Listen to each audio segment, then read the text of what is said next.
Kan saya sedang di depan rumah saat ini di teras dan saya lagi biasa ngoprek-ngoprek maggot. Ini ada satu nih.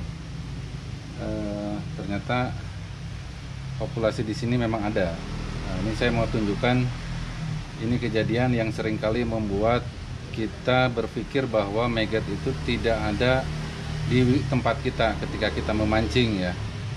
Ini saya tunjukkan kenapa itu bisa diasumsikan seperti itu. Nah, kita lihat sekarang.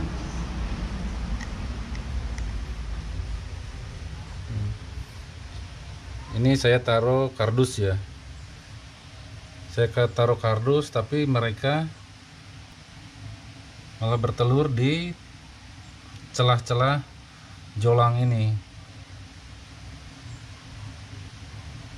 Di sini kita lihat BSF bertelur tidak pada tempat yang kita sediakan, dan itu yang pertama. Yang kedua, kalau populasinya memang ada, tidak perlu media-media khusus ya. Fermentasi itu bagus, tapi tanpa fermentasi pun bisa. Karena di sini coba kita lihat, ini adalah attractant buat mereka ya. Mereka datang ke sini dan bertelur di sini. Ini bukan media fermentasi, ini cuman ampas kelapa, kemudian dikasih ada terong, ada sayuran biasa, dan bau dari mereka juga attractant ya. Padahal saya sudah siapkan ini tadi kardus karena saya lihat ada beberapa BSF yang datang. Nah, cuman mereka tidak bertelur di tempat yang kita siapkan. Nah, inilah telur-telur yang tidak terpantau dan akhirnya bisa menetas begitu aja dan terbuang. Dan kita berpikir bahwa tidak ada BSF yang datang. Jadi inilah kekurangan-kekurangan kalau kita menangkap dari alam. Tapi kalau tidak ada pilihan ya harus kita lakukan. Mereka juga bisa bertelur di lipatan ini. Di bawah ini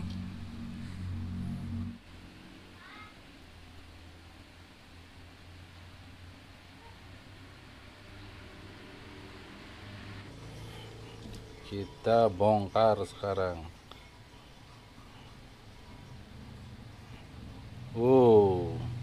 Ini ada 2 klaster ya. Nah,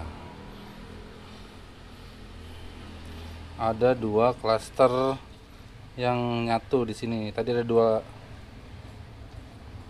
Nah, ini adalah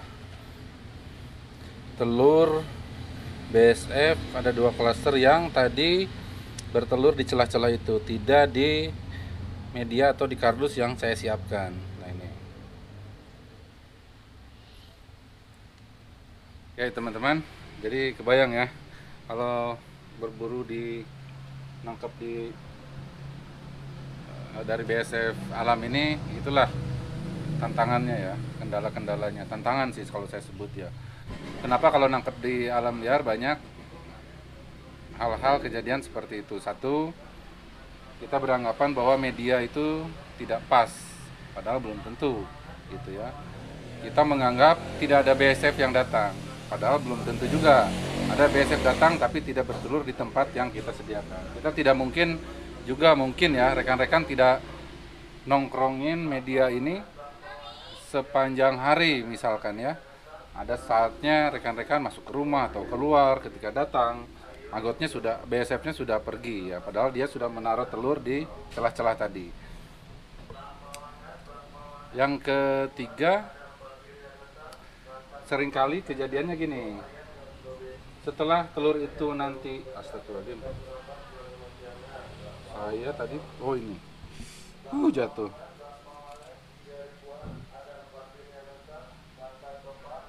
Telur ini dalam 5 hari kurang lebih ya, itu kan akan netas ya.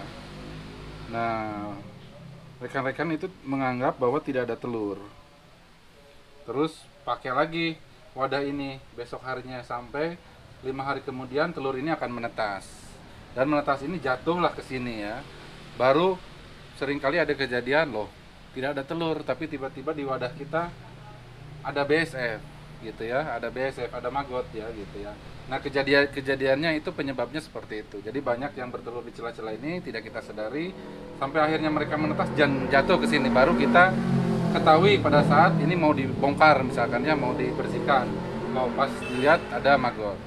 Nah, ketika itu sering kita lihat maggot-maggot yang ada di dalam sini itu bercampur dengan belatung lalat hijau, karena lalat hijau juga datang ke sini pastinya ya, bertelur di sini, di sekitaran sini, kemudian maggotnya bercampur. Tapi itu tidak menjadi masalah, biarkan saja kalau bercampur ya, karena belatung lalat hijau ini kan siklusnya lebih cepat, dalam 12 hari dia rata-rata sudah jadi pupa.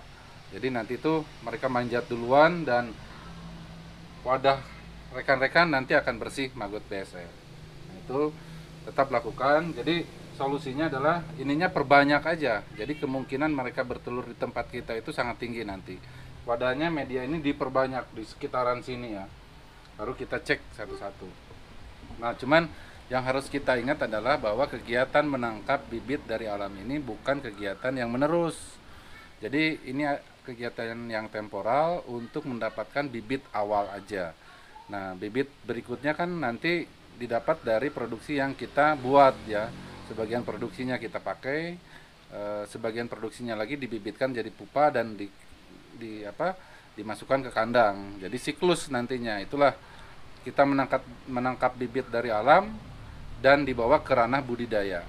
Bukan kejadian ini aktivitas ini terus menerus. Ini ditetaskan, kemudian nanti jadi maggot, maggotnya dipakai, dan besoknya kita berburu lagi dari alam liar. Itu nggak sustain nanti, susah nantinya, untung-untungan jadinya gitu kan.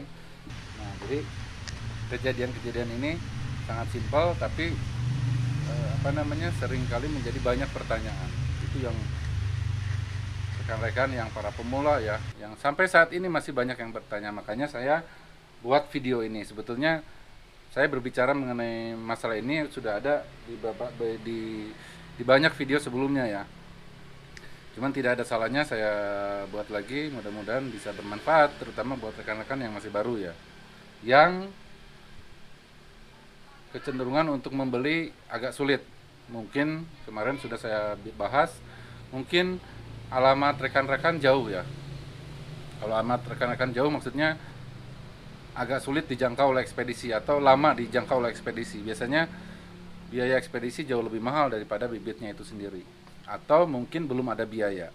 Nah, itu jangan sampai niat rekan-rekan terhambat ya. Nangkap dari alam itu bisa. Kalau memang tidak didapat, mungkin populasinya tidak ada. Cari tempat-tempat yang kecenderungan populasi BSF itu ada. Saya sudah bahas di video sebelumnya, silahkan simak. Linknya ada di kolom deskripsi di bawah ya.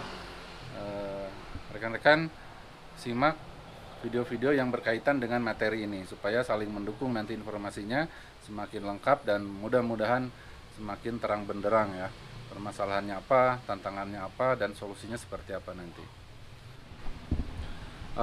Baik rekan-rekan, ada banyak video yang berikutnya, ada banyak lagi video berikutnya mengenai tanya jawab. Saya sudah buat banyak list ya terkait pertanyaan-pertanyaan yang masuk, dan akan saya buatkan videonya. Jangan lupa subscribe dan tekan tombol loncengnya supaya rekan-rekan dapat notifikasi setiap nanti saya upload video-video baru. Baik rekan-rekan, semoga bermanfaat. Assalamualaikum warahmatullahi wabarakatuh.